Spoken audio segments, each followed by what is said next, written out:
You know, it's interesting. All of us who were there at Dan's office during that time, during the 60s, we're all between probably 25 and 30.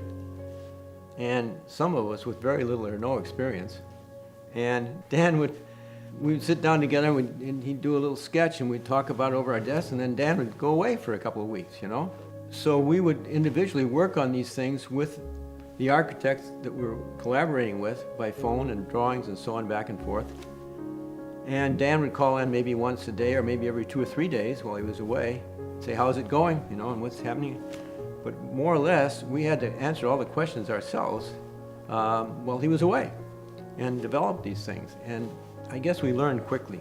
You know, we trusted Dan and he trusted us, and I think that was part of it.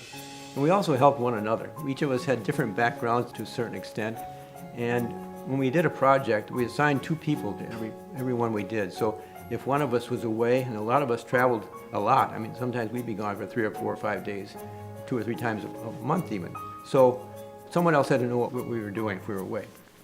So for instance, Henry Arnold and I would be knowledgeable of each other's projects, or Peter Kerr Walker and I would be knowledgeable, or Ian Tyndall, whatever, or Roger Oswald Destin. So we shared information, and sometimes, you know, we needed the expertise of one of the other ones to do certain things. Henry was very good with specifications, for instance. There were no specifications in the office set up as a standard when we all arrived. So Henry set that all up as a standard specification, which we then used to base other future specifications for.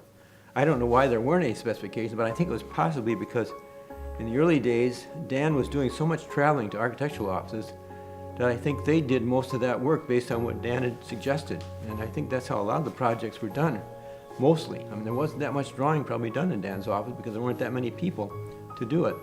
So I think the architects in a lot of those offices, and this kind of carried through even beyond that, because like when we worked with Kevin, they did a lot of the structural drawing and everything, so we just did a lot of the other stuff. But we influenced what was done, and they influenced us and so on. So exchange of drawings were back and forth all the time. Letters, I mean, I don't know how many letters were written for Oakland. I mean, I just know in my own case how many I wrote, how many I received, how many Dan did, and so on. So it was a lot.